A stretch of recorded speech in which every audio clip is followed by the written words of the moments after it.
Наверное, у вас сейчас несколько вопросов. Что здесь происходит? Кто вы, блядь, такие? И что же стало с машиной? Ну давайте начнем по порядку.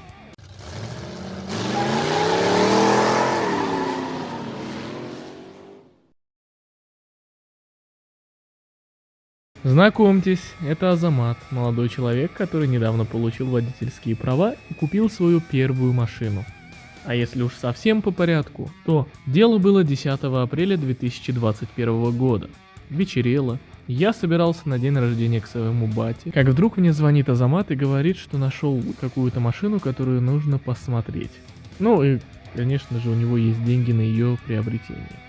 Мы договорились встретиться и вместе поехать на осмотр. В общем, сегодня меня подбили на очередную авантюру.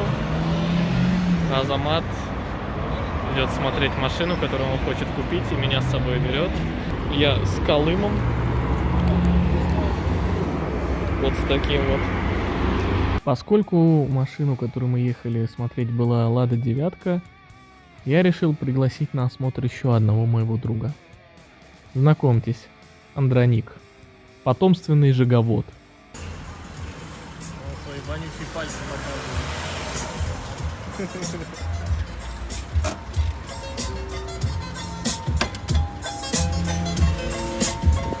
Назад пройди. Назад пройди. Назад пройди. А, типа сейчас стрелять будет?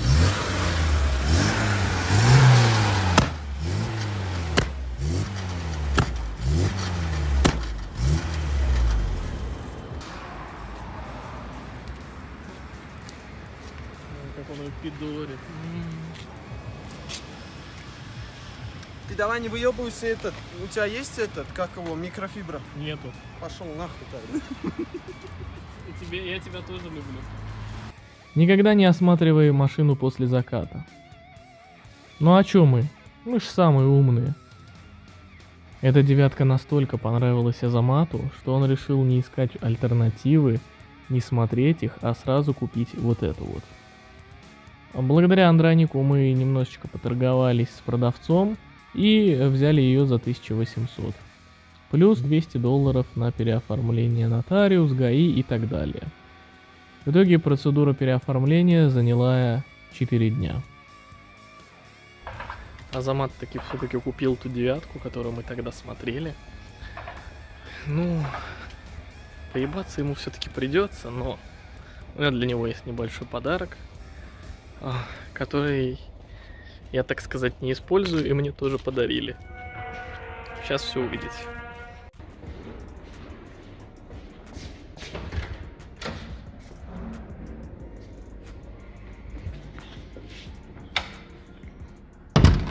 Вот у тебя официальное вручение.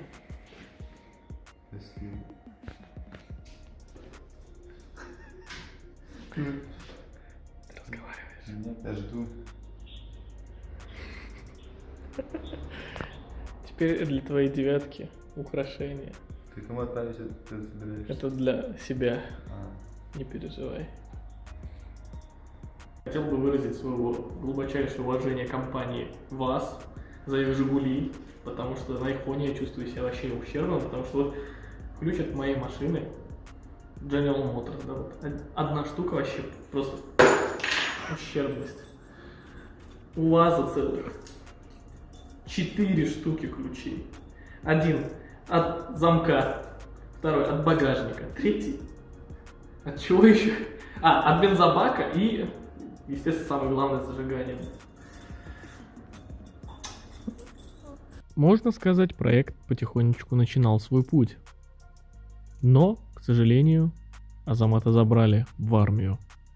На месяц, правда, но все равно. За этот месяц мне пришлось несколько раз ее прогревать и выезжать покататься, ну, чтобы с ней ничего не случилось. По возвращении из армии Азамат начал потихонечку заниматься машиной, ее восстановлением, поменял блок предохранителей, настроил более-менее электрику, поменял зеркала, поменял сцепление. Ой, всего и не перечислить. Короче, воскресенье, сегодня вот с этим челом приехали опять на авторынок. Я себе хочу поменять предохранитель, мы с бананами.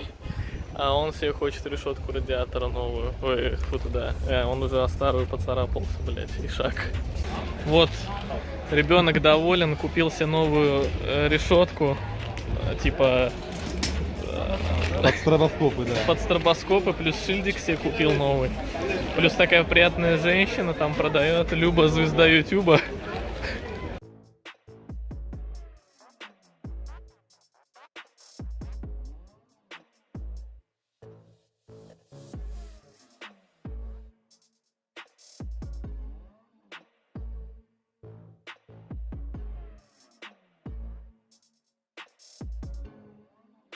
Но в какой-то момент у машины отъебнули личинки замков. Ну чё, Подожди, во. дорогие друзья, пытаемся открыть с ключа машину, снимаем пипку Да видно все. и похуй.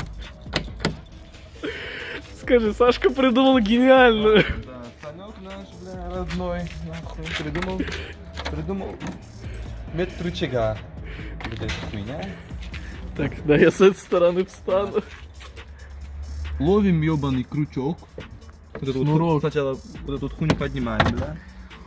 Лезем, бля. Шнурок берем, бля. А, ёбаный рот. Закрываем багажник, вытащи свою башку. Закрываем багажник. Закрываем багажник. Садимся сюда, нахуй. Аккуратнее со шнурком-то, ёп. Навешаемся на шнурок, блядь. Он сними его. Да. Потом переделаешь чуть-чуть. Ну-ка. Открываем вот эту хуйню, бля. Ай, бля, объем сюда. Ты это шнурок осторожнее. Вылазим, бля. Не-не-не. А, все нормально. Мы забыли закрыть дверь. Предварительно. Вот эту вот закрыли. Теперь открываем эту дверь, бля. Садимся, бля. Зажигаемся. И нихуя не едем. умираем, И да. угораем, бля. Ты наклейку не забудь. Наклейку, да, главное наклейку не забыть, бля. И маска там твоя висит. Спасибо, Степан Моторс, бля. За то, что у них нет запчастей За на... то, что у них нет запчастей на движок 1.3, бля. Маску свою не забудь. Вон висит на руле. А что она там делает? Ты повесил ее походу. А, я без маски вышел. А, она старая, пусть висит. Закрываем двери, бля. Закрыто, закрыто. Все. Заебись. Да, вот этот вот чел придумал этот прикольчик. Шнурок, да. Да. Моя идея. Да, бля. Зато не угонят. Да. Ну и мы возвращаемся к тому кадру, с которого начался этот видос.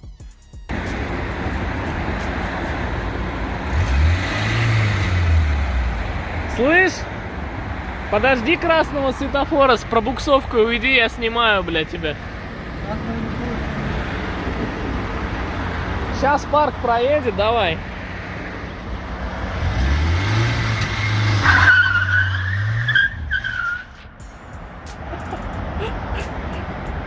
Нормально не задел, блядь.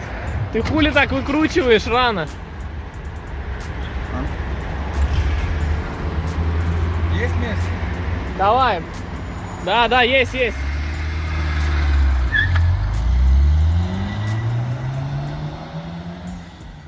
И вот он уехал в закат. Машина готовилась к дальнейшей модернизации, но не тут-то было.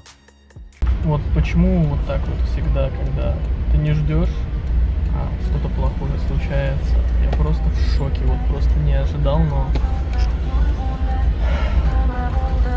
сейчас все увидите.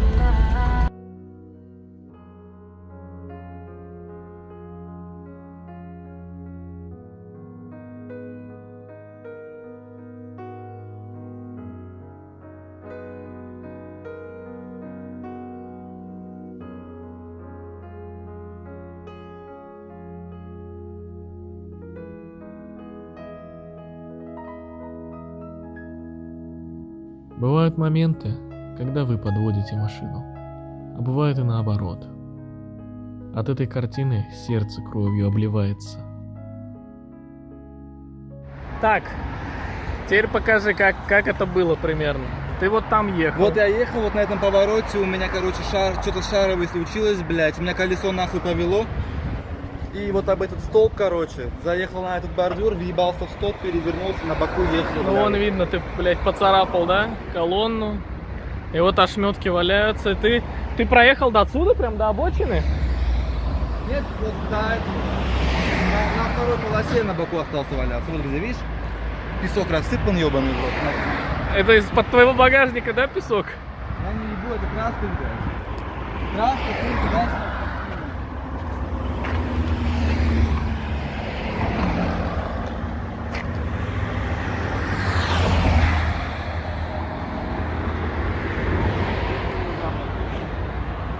Да, бедоложка.